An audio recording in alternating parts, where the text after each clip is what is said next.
Hello and welcome to the Mental Health and Gaming Podcast.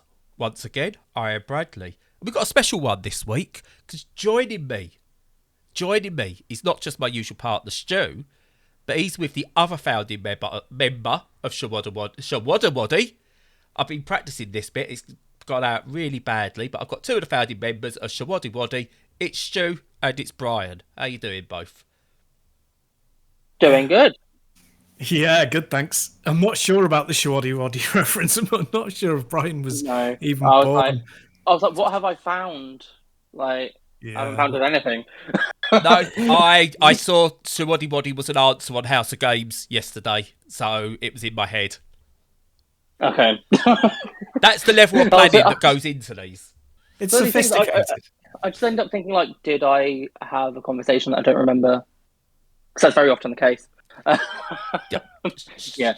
Yeah. Stu's often on tenterhooks when I start a podcast to go, what's he gonna say? What's they gonna say? I keep misgendering myself this week. I don't know why. Only every week. I only feel completely discombobulated every single week. Apart from that, everything's fine. So, just to let everyone know, we've got Bryan on the show today, who is better known as BPD Bryan on Twitter, who has borderline personality disorder. And the idea is we're going to talk to him little bit today about that and how video games plays a part in his life. Just go with the flow a little bit. But what I'm going to do, because otherwise I'll forget, I need to segue. I don't know how we segue this. I don't know if we go straight to talking about video games. But do you know what else talks about video games, Stu? No, go on. Bryan does. And we're going to talk to Bryan. Oh, yeah. Awesome. That's a segue. There we go. So, Bryan, just what I want to ask you first and foremost. You have borderline personality disorder. Yep. And it's one of those that I think like schizophrenia, it's misrepresented in the media and the wider world as to what it actually is. It seems to be used in media as a shorthand for people having particular problems. It's a way to characterise them as sometimes the bad guy or a motivation for being the bad guy in a TV show or film or something like that. When you look at, I think, Split, it's like it seems like an easy out to use that. So explain to us, what's it actually like having BPD? Yeah, I mean, well, so I think, like, I haven't seen Split, so I can't really comment. I'm not sure whether that's more about DID, which is dissociative identity disorder. But also, I don't know whether it's just about the splitting trait of BPD, but I think that's also in DID as well. But in my experience, I think, like, for me, borderline personality disorder, it, like, at the core is a fear of abandonment and, like, a combination of bullying, chronic invalidation, abuse, and trauma.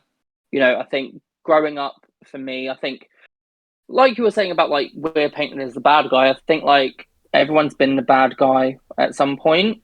But I think the other thing as well, like, society doesn't want to look at attachment styles and kind of upbringing as to why people go towards certain relationships or certain people. It's very much everyone has this mindset of, like, well, if everyone around you is the problem, then you're the problem, which can be the case. But in terms of, growing up in an abusive childhood and stuff, like, you go to people that feels familiar, so you keep repeating that pattern. Right. Whether it was partners or even friends, I had people where they were quick to point the finger at me, but never take responsibility themselves. Or even if I did call them out for something, it would be like, "Oh, well, have you taken your meds? Oh, you've got an attitude. Oh, you're perceiving it wrong." And I went through that. I think, like, definitely growing up, like, being the scapegoat of a family system and even friend groups. I think there's a hard line between, kids being kids and kids just being utter assholes. Yeah. Because I grew up on a council estate, and at that point in the 90s, early 2000s, there was a lot of kids on that estate. So everybody would all kind of hang out and stuff. But if something were to like go wrong or they got in trouble or something, I was always the first one they'd pin it on. I remember there was an incident that was around somebody's house, and I think the other two were like doing something. I think they were like jumping on the bed or something, and I was just literally stood in the corner. The bed breaks, and they blamed me for it, which resulted in their parents shouting at me. I had someone else's parent hit me, and like it was always, and I think also as well, like at school, it was always it would build and build, and then I'd react, but I'd get punished for my reaction. Yeah. Despite them not doing the best efforts to put a stop to the bullying, it was always, oh, well, don't retaliate, don't do anything, as if I had to become a doormat to that kind of behaviour.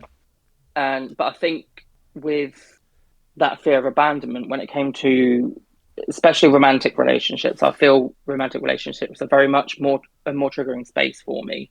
And so I remember, like, luckily, like with my partner now, I think we've built up enough trust where things aren't as a bigger deal, which I've never had in my life. So I think that's a testament to my growth, and also the kind of relationships I've got now. But so what would happen is like I'd have a partner and like we'd put 3 kisses or something. Like I remember somebody I was with like about 4 years ago, like he would Snapchat me every day. He'd be like, "Oh, good morning, babe, 3 kisses." But then one morning he'd put "good morning, kiss, kiss, kiss" without the babe, and I'm like, and I'd be convinced like, "Oh, he's had enough of me. He's leaving me. What did I do?" I'll start spiraling, think, "What did I do?" Then I'll be constantly messaging like, "What have I done? I'm really sorry." But then sometimes I'd think, "Oh, maybe they've done something." So then I'd kind of be like, "Oh no, they've done," like I'd kind of like constantly just message until I got an answer. Yeah. Which I think I very much recognise that's toxic. Sometimes I know people with ADHD as well or BPD, they can unintentionally come across as if they're love bombing as well. But I remember there was this guy that I was seeing in very early days. Like he called me up saying he was in a car accident. I was like, "Holy shit! Like I hope you're okay." Then my doorbell goes, so I go and answer it, and it's him. And he was like, "Oh, I wanted to surprise you." I'm like, "By telling me you had a car accident?" Oh dear. Like, it's one of those things, though. I think like I think unfortunately I did develop stuff from people. Like I think especially in a toxic family environment, for example, because I was the more sensitive one. I had a lot of people telling me, "Oh, you need to be more like me. You need to be more like this." So unfortunately, I think in some circumstances I did pick up toxic traits from other people, despite me knowing like or thinking, "Hang on, that doesn't seem right." But because it was coming from all angles, I'm like, "Oh, maybe they are right that I need to be more like that." But I think it was since like stepping away, I'm like, no, working on myself, and it also comes with like a lack of sense of self as well, and the emotional dysregulation. So, for example, like with like my social media advocacy and stuff, like I could have somebody say a negative comment or they blocked me because of something I've said, despite it either not being true or they've misread something, or it's just their opinion. It doesn't necessarily mean it's fact about who I am as a person. I will spiral and think, "Oh, maybe that is me unintentionally. Maybe I did this. Maybe I did do that. I'm a terrible person." And then I develop this thing like trying to fawn and like trying to apologize to them and change who I am to make everyone else comfortable. Which is still something very hard today. I was on Twitter the other day and somebody, I think they soft blocked me on Twitter because like we had been following each other for a while, for like years, and then found out that like we weren't following each other anymore.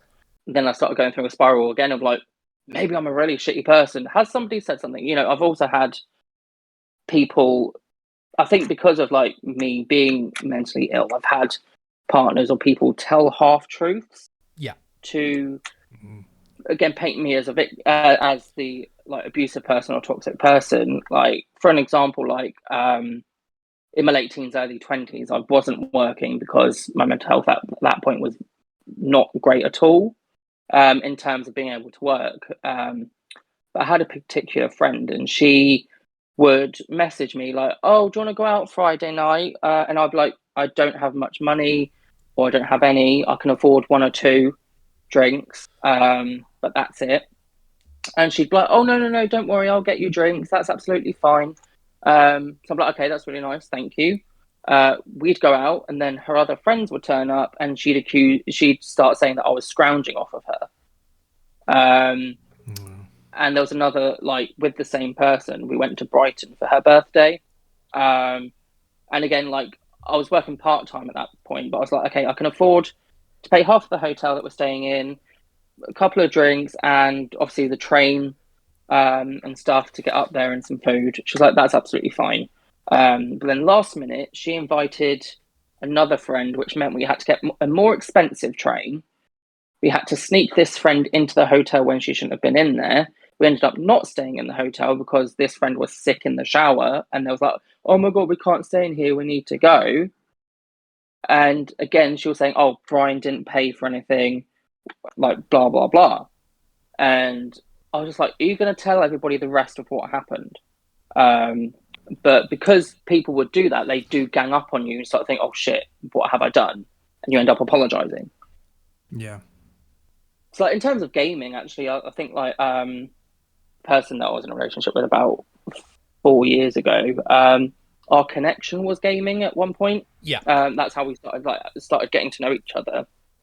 And because of that lack of sense of self, when we broke up, I didn't want to go near video games at all because it was too painful to even, like, play a video game. It sounds stupid, but because there was that kind of emotional connection, I was like, I don't want anything. And this is the other thing, like, I've had exes kind of accuse me of being cold or heartless because after we've broken up, I'd go on Facebook or whatever and delete pictures of us together. But for me, I done it because I was like, okay, this is going to be very triggering to look at these pictures, so I'm going to delete them. Yeah. But also, like, I had quite a lot of messy breakups a lot of the time. I think, especially with, like, gay relationships, I think it was more common to kind of have long distance relationships at one point, for me anyway. So, you know, things would always be over text or over FaceTime, which, like, I think since being with my partner now, I've recognized that does not work as a means of communicating issues. Like, I think it's much more productive when it's in person. Because then, like, I have the anxiety of, like, oh God, what's going to happen when I hang up the phone? Or sometimes I'll hang up the phone because I just don't want to talk, and then it kind of, like, spirals. Yeah, sorry, I'm rambling. No. Cool. Trust me, Stu's used to it. No, that's cool. I've got so many questions already. Yeah, well, just fascinating. Just with that, I mean, there's a couple of bits you mentioned actually that I see in myself. It's in terms of in terms of relationships, maybe not like loving relationships or like with my partner or anything like that, but more in terms of friendships. I come across as very cold. I don't do hugging or touching or anything like that. When you've got some friends who do that and they're hugging and I'm just like, oh no, please don't. I come across as very cold and distant, and people often think that I'm being socially awkward on purpose and often don't invite me to things and stuff like that. I remember once being at an ice hockey gathering. We was at a weekend tournament. My son played ice hockey at the time, and there was a big barbecue and everything. And I just wasn't in the right frame of mind for it, but you're still expected to go. And I just I just felt everyone was looking at me. Everyone was looking at me because I was being cold. I was like short one-word answers and things like that. Yeah. And I would often hear people talk about me being like a cold personality, not someone who's easy to talk to, which is really would get to me because nothing could be further from the truth, could it, Stu? Really, I like to talk. Yeah. And it's like, so what you're saying sort of reads very, very true, that I think people paint you into a certain position and go, that's where you are. And that can always, that you start going to yourself, is that who I am? Yeah. But you can't, then you go, but that's not who I am. I'm trying to be the opposite of that. So I don't know why I come across as that.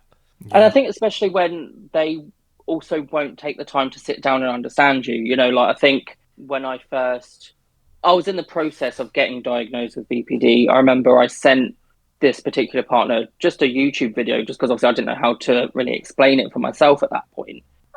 Just to kind of hopefully help him have a better perspective. And he was just like, "Oh, well, do you just think I'm not doing enough then?" And it almost felt like I know, like at some point, I recognized that I was asking too much sometimes of partners or friends. But at the same time, I'm like, surely it's not too much to be a bit more accommodating. Like with friends, you know, like you said, you know, about like kind of short one word answers or seeming cold or even just seeming uncomfortable. But because it's a group of friends, you know, like they have that very much that majority rules kind of mindset. They're like, oh yeah, but you're the only one that's uncomfortable. Yeah. So, you know, we're happy for you to sit there and be uncomfortable while we're all absolutely fine. I had another friend where whenever I'd call them out for saying something like quite shitty, or they had a habit of kind of dropping plans with me last minute for other people or whatever. And or like they'd have me waiting all day. So I'm like, well, I'm guessing they're not turning up, I'll do other stuff. And then when I call them out on it, again, they're like, oh, well, you've got an attitude. And I think it's a thing where it builds, well, I think it builds to a little, for a little bit. And then you think, okay, I'll confront them about it in a calm way. You do that, and then you're met with that, and then you go back in yourself. You think, you know what, I'm not going to bother. I'll just, again, I'll just make sure everyone else is fine. I'll do other stuff around them, because it very much felt like my needs were always secondary. Yeah. And it's not to say, you know, like, because I think obviously like people do need to prioritize themselves, of course, but if it's always you that's the accusing of being the problem, maybe it's them sometimes. Yeah. Yeah, totally. Yeah, no, I recognize a lot of that in types of behavior in other people, probably sometimes in my own behavior when I was growing up, particularly, and particularly going out with groups of, you know, hetero males in my teens. It was very much a thing of, you know, banter, of trying to assert yourself and trying to be the one who's the funniest or the sharpest or the, you know, the cleverest or the biggest drinker or any of those sorts of things. And it's kind of like, as a sort of self-protection thing, anybody who doesn't keep up can very, very much be excluded quite quickly because they're seen as vulnerable. But even extending it past that, you know, people who've been in abusive relationships, like somebody I know who's had several marriages and they were all to abusers, there's obviously a common thing that resonates with that person. So they feel they want to be in that kind of relationship, or they feel attached, like you said about attachment theories and stuff, feel attached to that kind of behavior, and also don't have the kind of self-worth, you know, because of the way that they've been brought up, to recognize that as abusive behavior. And of course, this is all on the abuser. I'm not victim blaming whatsoever. No. But yeah, no. And then in retrospect, you're like, oh my God, you know, all of those behaviors are so obvious now and they're so terrible. I'm just learning now as I'm getting older, and thankfully through things like TikTok, ironically, and your content and others, is people with neurodivergent behavior, as it's so labeled, very often that's part of the reason. You know, that's why we don't understand as well, and neurotypical people don't understand and exploit everybody else who is neurodivergent, and it suddenly all starts clicking. So the stuff that you're doing and the things that you're explaining now, I find really, really important and really useful, and they're fitting things together. And like, I'm at this, even at my age, going, I'm learning so much. It's teaching me so much about the way the world works. Yeah, I mean, I saw an interesting video the other day. Like this, I think this is more about like abusive family systems, but I think this can also be with friends or partners and things where, you know, I've been accused of this where, like, because I'm talking about my experiences, I've been accused of, you know, airing the dirty laundry, or kind of like, ironically, like I've been accused of playing the victim because I'm calling out the times when I was a victim. Yeah. With my internal world, I'm always thinking it's my fault. But how I express that, I think sometimes it comes across that I'm not thinking of other people. or playing the victim because I'm always blaming myself. Because, you know, like with some stuff, I've been like, oh, I won't report this. I won't call this out because they're going through a hard time. And you constantly make up all these justifications. Even because I think sometimes, like, especially as like a teenager and stuff, like, I think you're more likely to react in toxic ways to things because you're still learning. And so I think especially people that did know you like in your teens and stuff, like they will throw that stuff in your face because you're calling out the stuff they're doing now. And then I think that's a manipulation technique as well, to kind of gaslight you into thinking, oh yeah, well, I did do that. So, you know, maybe I am just as bad. Maybe I shouldn't be calling these people out. And I think it's also having that mindset, you know, like I see it a lot on Twitter where people are saying like forgiving somebody doesn't mean forgiving somebody doesn't mean you have to let them back in your life, or, you know, you can accept an apology. But sometimes people won't flip that the other way. Yeah. So they're okay with not forgiving others, but they don't like it when other people don't forgive them. And, you know, I think we're all guilty to that at some point. I think I was, like, especially growing up. But, you know, there are some people in my life that they may well have changed since when things have happened. But that doesn't mean I have to forgive them for what they did then. And, you know, people just have just as much right to do that with me, regardless, you know, again, whether, like, you know, I personally feel like I've changed, but, you know, those people may still have negative experiences of me, I think. Because, you know, I was going to say that I was quite reactive to things, but I think being a highly sensitive person, you just kind of have thinner skin for stuff. But as, like, even like you were saying earlier about banter, you know, I think banter's all good, but I think some people kind of try and disguise like insults or, you know, like passive aggressive digs at you as banter. Totally. And like, but I think coming from a background of abuse and like bullying and stuff, like, it's hard to interpret, okay, are they genuinely joking, or is there a, you know, passive aggressive tone to that? Yeah, that's the hardest thing, I think. I was badly bullied at school. Again, I'm very open about this in terms of I tried to kill myself 3 times when I was at school because of the bullying. No, it's fine. I'm absolutely open. I'm fine with it now. I think that's the best way to be with it. And I still find it a struggle to know that when someone is trying to have banter, quote unquote, with me, whether they are genuinely just trying to have a laugh or whether it is a sly dig. And I don't often understand. When I sort of come back with what I consider what they think's banter and sometimes go over the top, which then leads to issues because I've gone over the top. And it's like, well, I don't understand. It was just the same sort of banter you were doing. So, yeah, it's very difficult to get that right. Yeah, and like, because did you? I'm just asking. Like, have you also experienced it where it's like people will have this mindset of like, it's okay if I do it, but not when you do it.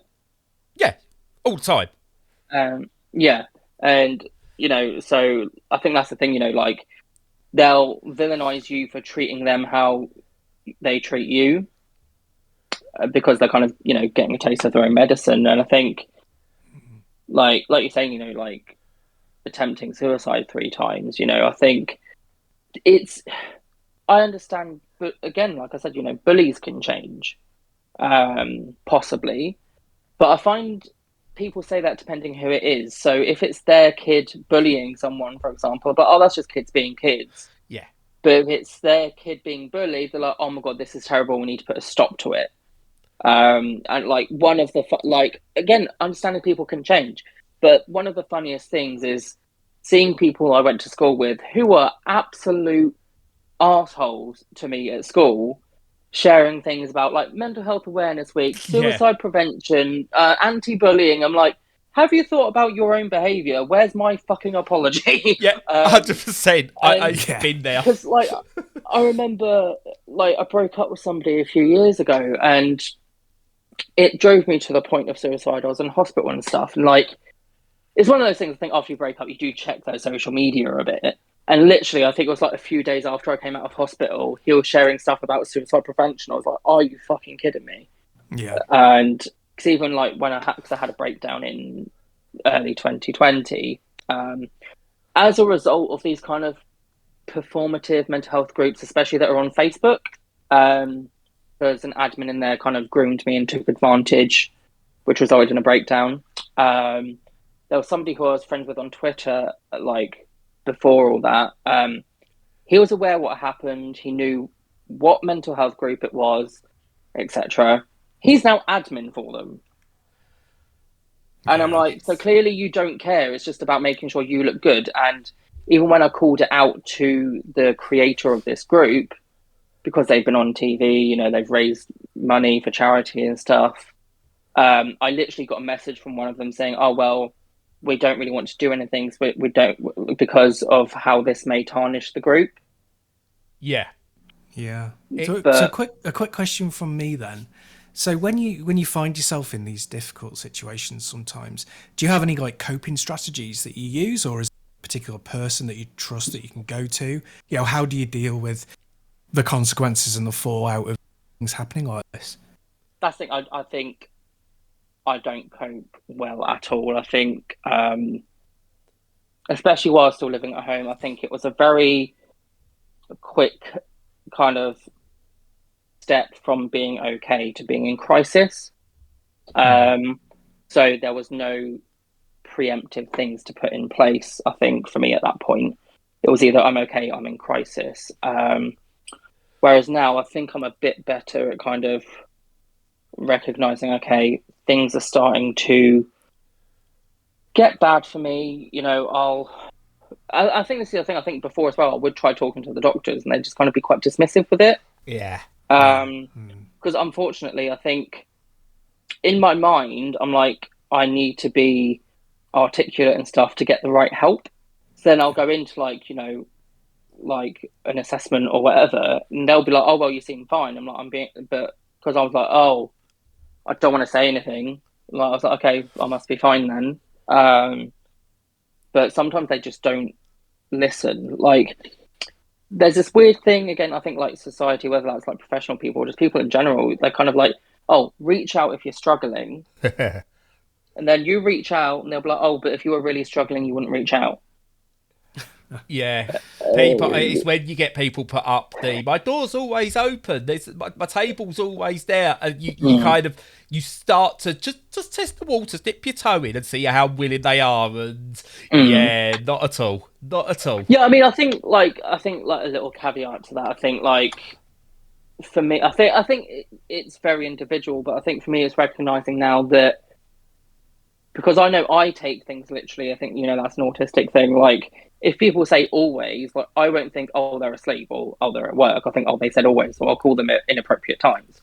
But also for my own well-being, so I think for the longest time, like, I even had a friend say that I'm like a therapist, and like a red flag went off a bit, but I'd be like, "Oh, but they're going." I over empathize, but "Oh, but they probably mean that in a different way."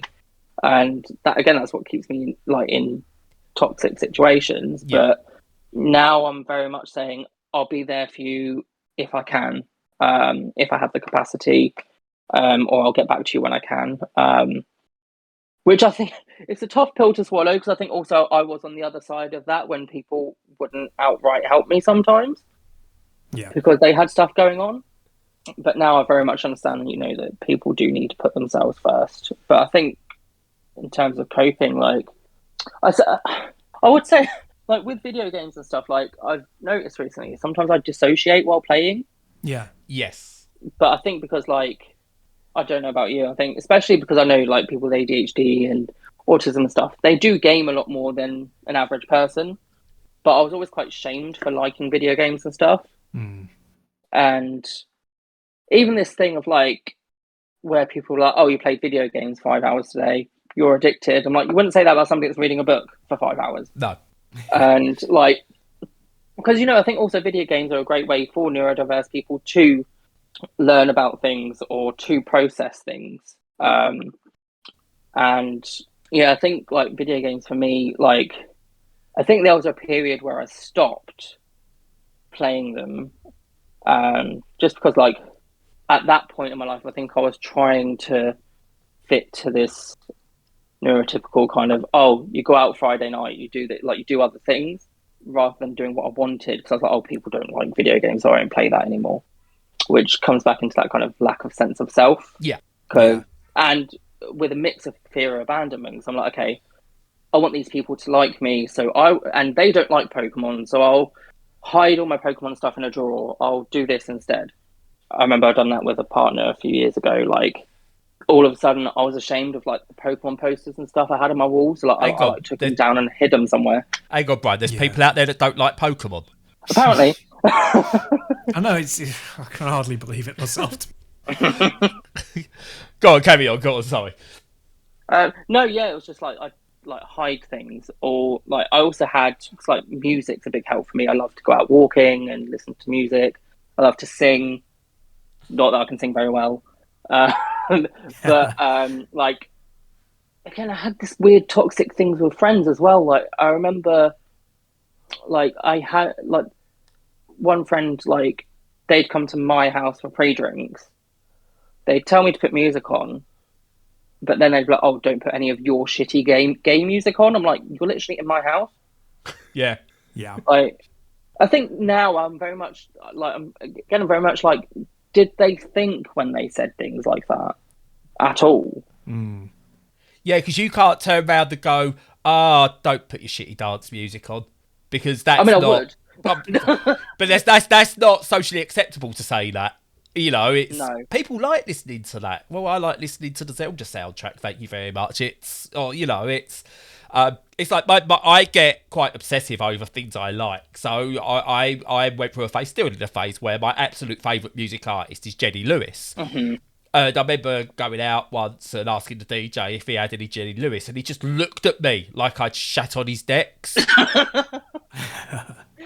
Then it's like, who the fuck is that? Yeah. Like, you mean you're not playing Calvin Harris? Like, Yeah.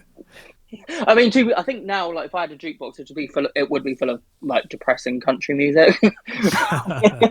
Oh no, you really have hit a low there. If I'm wanting to cry, everybody else is going to be crying. Sorry. Yeah, that's fair enough. That's fair enough. I find that fair, yeah. But I've only recently discovered like lo-fi, like video game soundtrack music. I had on the other day some lo-fi Animal Crossing ambient music going on, and it was just so relaxing. I love the Animal Crossing music. Like, this is going to sound weird, but sometimes I find like wholesome stuff makes me want to cry. Yeah, it's a very good feeling.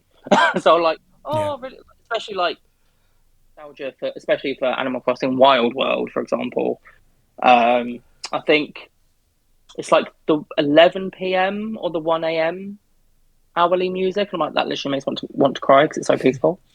Yeah, it makes you feel so much. How do you think like video games have like helped you with like mental health and stuff? I'll let Stu answer first, because I'll probably have a bit more of a longer form answer. I was going to say, yeah, it's brief, but it's not, because I probably don't credit games with the value that they have had to my life. And I think it's because, very much like you were saying, right, of, you know, sometimes you pack that stuff away mentally. You pack it away from your conception of yourself as an adult, especially if you grew up playing games and you had any negative connotations. Yeah, well, games are not, you know, they're not for adults. You sort of mentally pack that kind of stuff away as a child thing. But looking back, it's been so valuable. And I remember really, really clearly that when my dad died, because my dad, I'm not just saying this to like garner sympathy or anything, but my dad died when I was 13, and I played games a lot during the grieving period, and I wasn't avoiding the grief from my age really, really well, but the games were so helpful to me in just kind of like regulating how I felt in the, you know, they just kind of like, they're a constant, you know, they're non-judgmental, they don't have peaks of emotion, and I could go on and on. But anyway, the point is that I kind of look back now and go, oh yeah, and I can see how games just regulate my feelings, as a lot of hobbies do for people. They've helped regulate my feelings like all the way through my life, and pretty much, I think, 99.9 occurring percent in a really positive way. So yeah, that's my answer. Yeah, always been really helpful. Yeah, for me, it's very similar in a way where I used to try and play certain video games for certain moods, and that changed as I got older. I used to think I had to play a happy game to try and make me feel happy, or try and avoid violent games because in case it makes me want to do certain things or anything like that. Because I didn't believe the stories of violent video games could make you violent, but I was like, oh, what if there is something there? So I'll try and avoid those. And I've spoke about this on the podcast before. I've written articles about it, about how one day I had a knife packed in my bag ready for school because I was bullied the day before, like a couple of days before that. The bullying was so bad, and the teachers weren't protecting me, that I was going to go in and I was going to take the lives basically of the teachers who had wronged me and the students who had wronged me, but played a video game. I think I'd played like Sonic or something like that the night before, and it just calmed me down enough just to sort of go, well, Brad, just take the knife out, don't do anything silly. But it's now, I mean, I've realised that therapeutic games could be anything. You know, I'm just as happy going and shooting like demons and aliens in the face with shotguns, and that'll make me feel better, as I am unwinding with like Animal Crossing or Pokemon or Tetris and things like that. And I think video games have this way of allowing you just to escape your everyday more than I think any other medium, because I think every other medium you could be dragged out of easily. A book you could easily be dragged away from. Music you could easily be dragged away from. You know, watching a film or TV, things like that. It's whereas a video game is so engaging because you've got everything else that those other mediums give you all in one package. And you can really use them to I hate using the word get over things, but in that way, sort of like get over whatever feeling you've got at that point, or enhance that feeling if you need it to do that. Yeah, I think it also has like an element of like, because you're playing a video game, like you have a sense of control over, especially things like RPGs, you know, where you have to kind of like pick what to do with your character. I think like that's a great way to kind of be like, okay, how would I respond in this situation, or what would this character in particular choose to say or choose to do in video games. And yeah, I think like what you touched upon about kind of like playing games for different moods, or you know, going back to the kind of thinking that violent video games make somebody violent. It's the same thing that I think I sort of have with TV shows now. Like I used to love watching TV shows, but now I'm just so scared that things are going to be triggering that I just rewatch the same thing. Or sometimes, like I think with video games, like especially when it comes with depression, like I'll put a game on and then like I just stare at like the title screen, or I can't pick what to play, or it's just too much energy to play it. But also, I think like with ADHD and like never finishing stuff, I get bored and then I start playing something else, and I have like a ton of unfinished games because I'm like, oh well, you know, I've kind of lost interest in that now. But then I'll go and play it again. I'm like, I have no idea what I'm fucking doing. Yeah, like what the controls are, and like, so I've been tempted to like start doing streaming. Like I've got a PS4 camera and stuff, but this is the unfortunate thing. Like I'll type into YouTube how to stream on a budget, and they're like, you need at least £800. I'm like, how is that on a budget? Yeah. What you need to ask yourself, and this is why I'm not streaming at the moment. There's two reasons. One, because I've got my physical issues with my vision and stuff like that. Yeah. But also, I was trying to stream to build numbers for MHG, and the numbers weren't growing.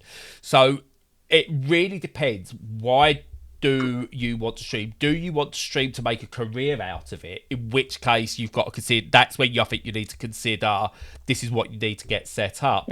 Or do you want to stream for you as just, a way to escape or a way to sort of get things across? Whether you're doing that to one person, 0 people, 100 people, 1,000, really doesn't matter. And to be honest with you, if you're doing it for you, and you could go out, get the cheapest capture card. So if you only want to use it for streaming, you don't need to be a professional streamer. It's one thing I've discovered. If you look at my YouTube videos and stuff like that, I was like, initially I was like, I've got to try and make it professional. Got to try and make it professional. I stopped caring. Yeah. I don't do scripts. Because there's no point me doing a script. It comes across as so false that there's no point. That's the thing, because I thought about that because I think I started YouTube about. I originally started YouTube 2011, but when I started doing my proper mental health content was 2018 and stuff, and watching all these videos where people are like, oh yeah, well I've scripted it, and I'm like, for me, for mental health stuff, I feel it's better to be not scripted, but I think the caveat with that is having ADHD, because I'll record a video, I'll finish recording, then I'll upload it thinking that's everything, and then I'm like, oh shit, I was supposed to talk about that, completely forgot. But no, I think I don't like talking too much to a script or anything, just because it just comes across so fake, and I don't know, it just seems quite rigid. Yeah, definitely. To give anyone who's listening as well just a little bit of behind the scenes, when Stu edits these, he might edit out segments where we've gone on about something for too long. So we might be talking about a game, and we maybe repeated something for 5-10 minutes more than we needed to, and he'll cut that out. But very rarely will he cut out my stumbling over things and stuff like that, because there's just no point, because it's not who I am. It doesn't sound right, a scripted thing from me, or anything like that. You're right, with mental health talk, if you're reading from a script, it comes across as false. It needs to be natural. And to be honest with you, I always find it kind of funny when you see people that have got a teleprompter in a YouTube video. It really is distracting to me when you see their eyes following the teleprompter, even if it's just a little, and I concentrate on that and I don't take in what it says. So I'm all for more people just going completely, just one take and it's done. Just one take and it's done. That's you. And I think especially mental health content, whether it's video games, whether it's just pure mental health or anything, it's got to come straight from the heart, the brain, wherever it's coming from, and out. And then that's the take, because that's always when I think, especially when you've got ADHD and you're neurodivergent, that first take is the most honest, because you're not overthinking it. I think that's definitely true as when you're talking about emotional subjects and personal subjects, definitely. Yeah. And I think that, anyone who takes that into, a stream or a YouTube, that authenticity is really important. Obviously it doesn't necessarily apply to something that's more technical or, more about, giving over information or reviews or whatever. I mean, it does sometimes, but it does vary. But yeah, I would say, like Brad said, if you want to do it, cheapest stuff you can, and just do it for yourself. And if other people like it, that's great. But I can imagine that thinking ahead of what people's reactions to you are going to be may be one of the big blockers and the big stumbling blocks. Yeah, and I think that's even been an issue with even my mental health content, talking about being authentic and stuff. Again, with the BPD and lack of sense of self and kind of often wanting to please other people. Ironically, I went to record a video about having a lack of sense of self the other day, and then I was like, nope, this is not what people want to hear. People could not give a crap about me. What I'm saying is not what people want to hear. And also, I think, because I had therapy yesterday, and when talking about abuse and stuff, I said, oh, I'm really sorry. I feel like it's quite gossipy. And my therapist was like, why do you think it's gossipy? I was not expecting to kind of be questioned on that. And I think it's because recently I've had somebody try and out me because I've been calling out their stuff. Right. And so I've currently got this mindset now of like, I don't want to be too honest in case people start attacking me. Just because, again, like, I know I'm very sensitive. I know that I'll be crying in bed for a day if somebody says something horrible. And so I'm struggling to be authentic in a way where, thing is, I think about other people too much. Yeah. Despite like learning in recovery that other people's emotions and stuff aren't my responsibility. And to be honest, I think at the end of the day, when people chose to abuse me, they lost that right. You know, they chose to do Yeah. those things. It's on them. But saying it now, it's all very logical. But then trying to kind of implement it, I'm like, I just won't say anything, and then I'll just do a lip sync TikTok instead, or Yeah. something that's less personal. Just because, like, I've literally had it where I've been recording something, mid sentence, I've gone nope and pressed the stop button, like, to stop recording, and it's hard because, like, I've always wanted to come across as authentic, and I think also, like, with the current way, I think especially Twitter, like, Twitter can be quite toxic, where people will kind of demand they do know everything about you, and then things you do want to leave out, they'll be like, "Oh, see, but why are you not talking about this?" Or, there must be something, like, there's some things I genuinely don't want to talk about my past and stuff. But it doesn't take away from the stuff that I am talking about. But I think especially, like, trying to be authentic with. 'Cause the other thing I struggle with is kind of like making new friends. I discussed this with my partner that, like, because I've very much curated who I have around me, like, my closest friend, she lives about an hour away and she's very busy. I hardly ever get to see her. Yeah. And so when I'm not with my partner, I'm alone a lot. But it's quite scary to be authentic with new people. I think for me, like, recording videos, doing podcasts or whatever, it's a bit easier for me to open up because, like, in a sense, I feel like, okay, I am sharing deep stuff, but there's not a close relationship with people there at that point. So there's not as much of a fear of abandonment or Yeah. or rejection. And so trying to make new friends is very hard. I think, especially, like, I think I've tried, like, online. I've tried Discord or Twitter and stuff, and, like, recognizing I don't have as much capacity as I used to either. Like, like, trying to arrange, like, FaceTimes or chats, like, sometimes it gets too much, even just responding to messages. Because I think, because I've got a lot going on, I'm awaiting my autism assessment results, I'm waiting to have the ADHD assessment. There's a lot going on. So, like, I'm very forgetful. It's like I kind of want to wait for things to calm down. And so I think it's kind of currently learning to try and be authentic with myself before going for other people. Definitely. Yeah. A lot of what you say reads very true for me as well.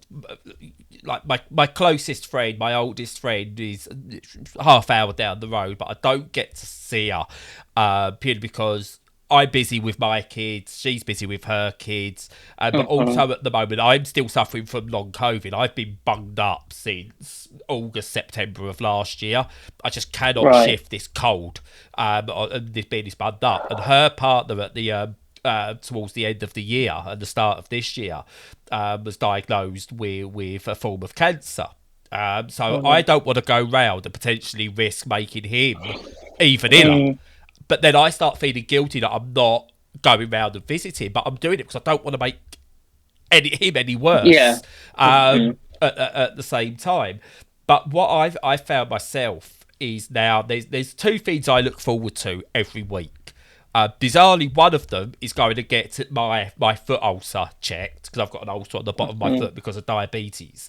Going to get that checked because my podiatrist there is lovely and she loves to talk as well. So we'll chat for a full half hour. So that's like one of my social engagements for the week. And the other is doing the podcast with Stu.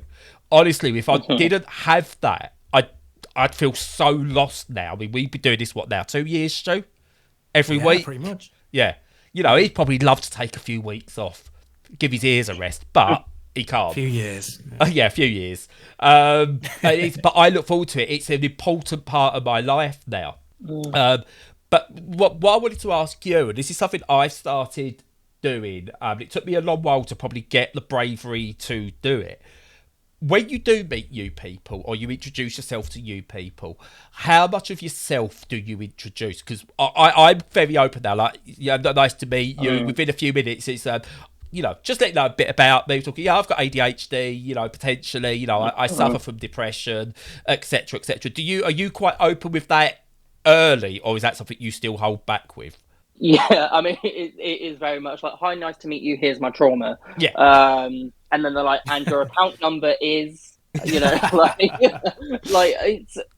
it's a hard balance, I think, because I think also it's trying to have so growing up, like being around toxic people and not having much confidence, like I would be in a shell a lot. I'd be quite shy. But what I noticed is like this was like very far and few between, but when I was with one or two like healthy people, I felt more confident. I felt like I could talk about stuff. Yeah. And so there has definitely been like a divide between living at home and moving out and having my own space, creating my own identity and cutting people out and things, where I start to question, again, like going back to like being authentic, to question that authenticity. Because you know, like people have accused me of like people of my past have accused me of being fake because of, again, like my YouTube videos or whatever. And I think what people don't understand is like, of course you're not going to be this confident around abusive people because you will be abused. And so when it comes to new people, I separate. It's hard to separate kind of what I do with my mental health advocacy, because like the internet is a separate space and you kind of forget there's real people out there that don't have those opinions. Yeah. And so like there's been times where I think where I'm like, because I'm so used to kind of the community I've built and stuff, that I automatically think everybody's going to be understanding about stuff. And then, you know, I hear something that they might say, like not necessarily directly to me, but I'm like, oh, okay, they have this opinion. But yeah, I tend to overshare and then regret it.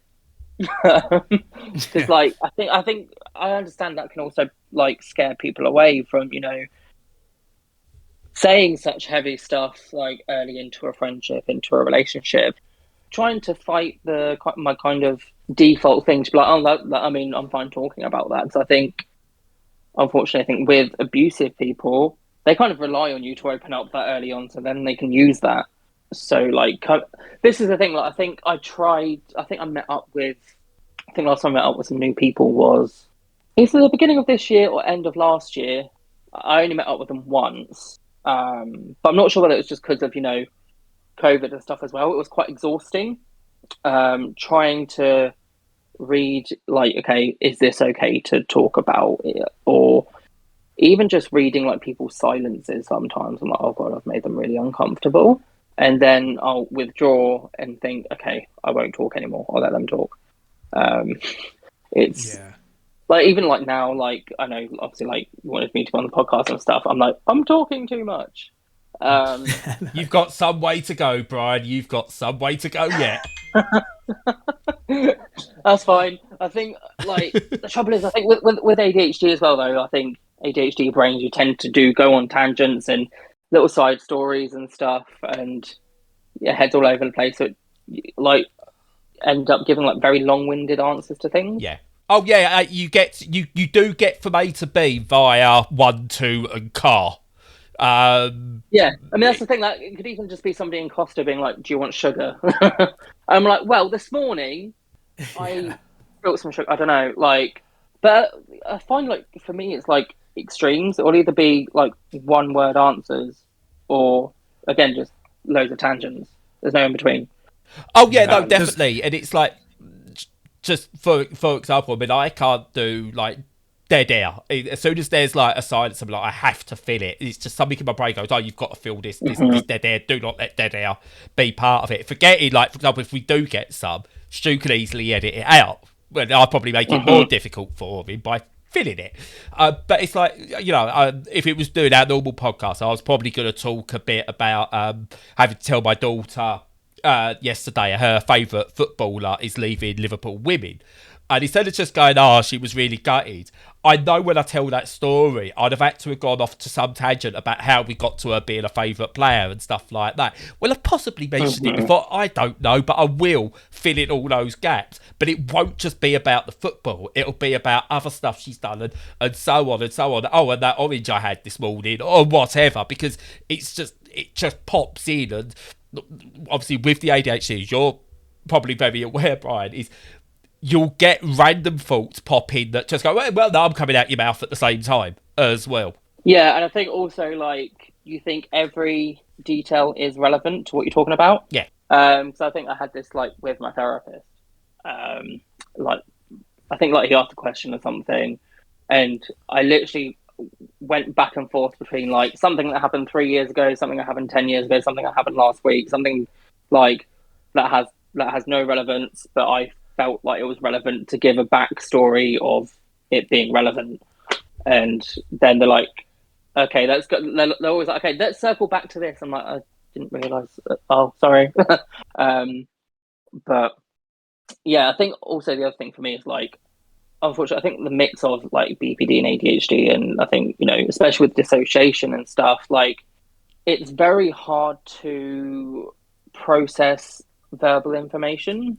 Me and my partner spoke about it, where, like, because I said to him, was like, I'm worried that, like, people think that I don't listen to them, that I can't remember stuff, or, like, sometimes I can't remember details. So what would happen is, like, my partner might say he's got, like, a work meeting or something, and to me that's the important information, because obviously, because, like, he works in a castle and stuff, like, he talks about loads of museum stuff, which I think my brain's like, okay, that's not relevant. You don't need to remember that. You need to remember, okay, he's got a meeting at 2:00. Yeah, 100%. That's exactly how it is with me. And the other one I get is the subconscious of, if we could be sat there, me and my partner watching telly, and she'll comment on something or mention something, and I clearly haven't heard it, but subconsciously I have, and literally 2-3 seconds later, I'll repeat what she said, and she'll look at me and just go, I've just said that. I went, no, you never. I think, unfortunately, especially with ADHD and kind of having that forgetfulness and processing issues, I feel like that makes you more susceptible for people to gaslight you. Yeah. Because they'll be like, oh, you're remembering it wrong, and you think, oh, well, my memory is bad, so maybe I did remember it wrong. Or even if, like, I've called someone out, like, straight away, like, why did you say that? And then I'm like, oh, you're just interpreting it wrong. Oh, no, that's not what I said. But it comes into so many different walks as well. I mean, when we're talking about games we've played and stuff like that, I could have literally just got off a game, because I think the names of characters or names of certain skills, depending on what the game is and stuff like that, really aren't the relevant information to me. You know, Stu will clarify this. I'm forever just going, yeah, the character who was called something, but I can't remember what they were called, even though they're the main character.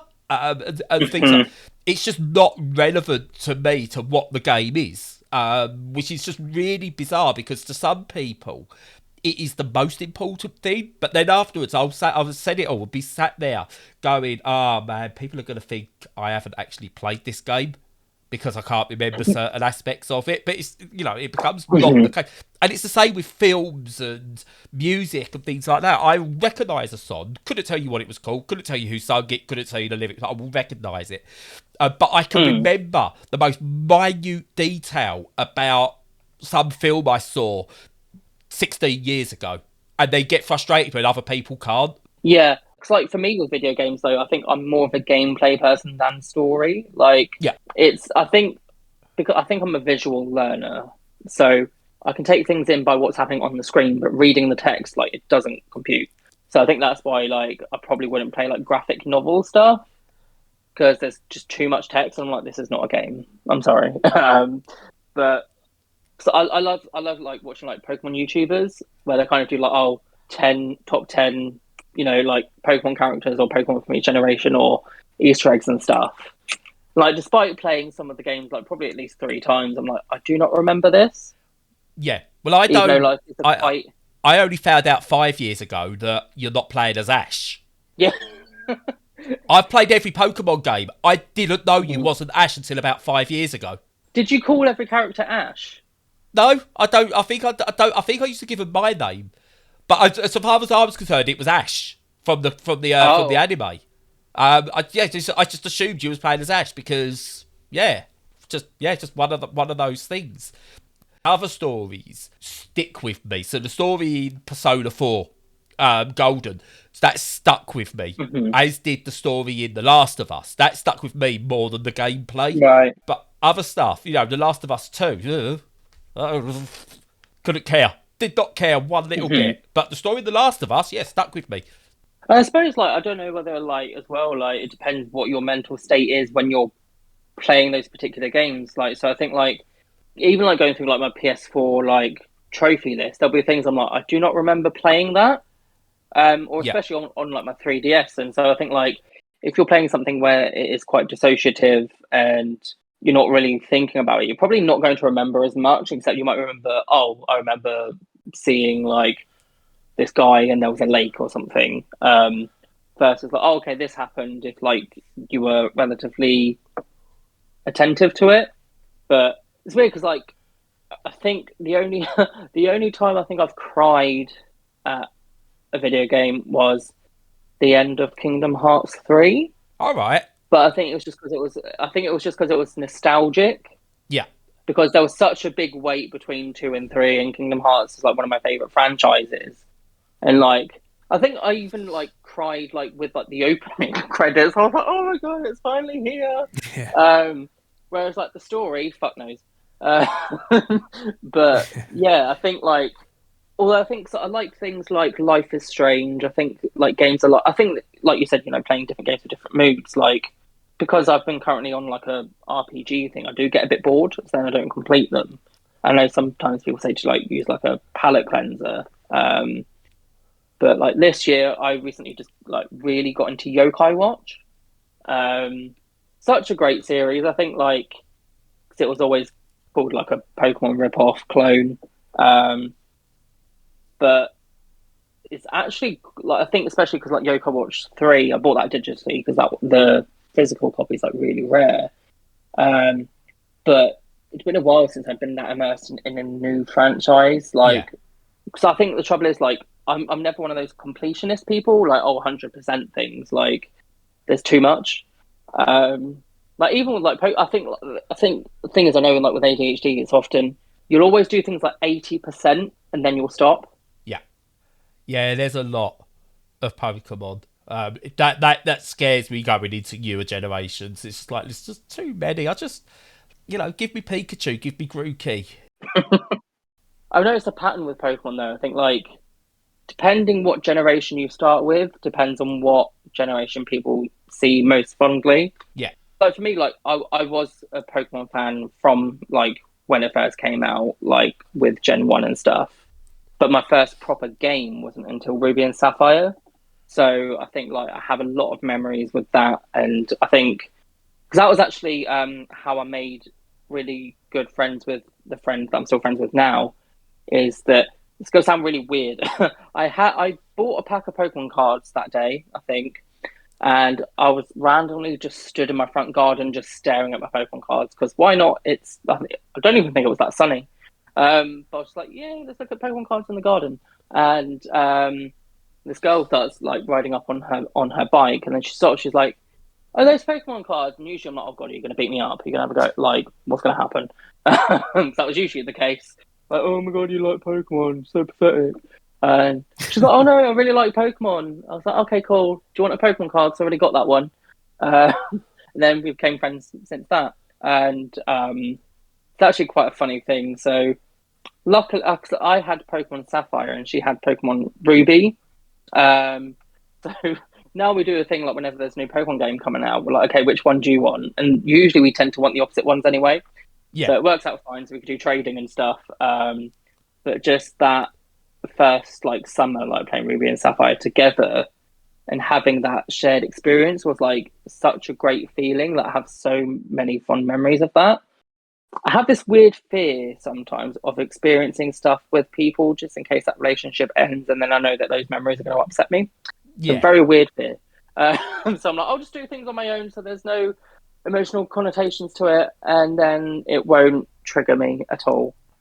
I don't know whether like this is just like weird delusional thoughts, but I don't know if you've ever thought like what a TV show would be like if it's set in your town. I think because like I've sometimes done like skits on TikTok and stuff of like the kind of bullies and stuff that I have encountered. Yeah. And like just picturing like, okay, like what would my school bully be like in a TV show or kind of, or even like the reality TV show, just like how people would come across. But then this is the other thing, like it's scary when you think other people have different perceptions of you. Yeah. Especially when you don't have a sense of self, because then you're like, okay, this person sees me like that. That person sees me like this. I see me like that. Which one's the real one? Especially because, like, again, like, so, like sometimes I'd walk around like so in my head, like it would literally be like, how can people not hear what I'm thinking? So it very much seems like I'm having out loud thoughts. Yeah. Like it's hard to explain. But no, so I think kind of, thinking, okay, how would this little, like, because I live in quite a small town where everyone knows everyone, and my mum's one of 13, so I have a huge family. So can't walk two minutes down the road without seeing somebody I'm either related to or I know from school. So just kind of trying to think how that would be kind of portrayed on TV. I mean, here, I think it's very much like people still have the mindsets of like the 1940s. Yeah. I remember, like, I think it was during Black Lives Matter, like, seeing some people that I was friends with on Facebook that I used to go to school with. Like, some of the stuff they were sharing, I was like, oh my fucking God, I'm embarrassed to know them. Like, that is like those are like some really awful takes. Like you're being racist, and people also still very much that thing of like I don't mind gay people, just don't shove it in our faces while they're straddling their boyfriend in the bread aisle in Sainsbury's. You mean you're not? Surely No, you keep it localised to Morrison's. Well, exactly. Like you let that kind of stuff go there. You see. Right, let's cut it there. Bryan, I will will happily have you on again. This is absolutely brilliant stuff. So what we'll do, me and Bryan will shut up now. Yeah, no, thanks ever so much, Bryan. It's been fun. Thank you very much. It's been really good, and enjoyed talking. So thank you. It's been fascinating. It certainly has. It was great speaking to Bryan. Fascinating, as Brad said, and we look forward to having him on again in the future. In the meantime, I hope you liked this episode. Follow us on all the socials, join our Discord if you feel like it, and, as usual, stay safe and stay sane.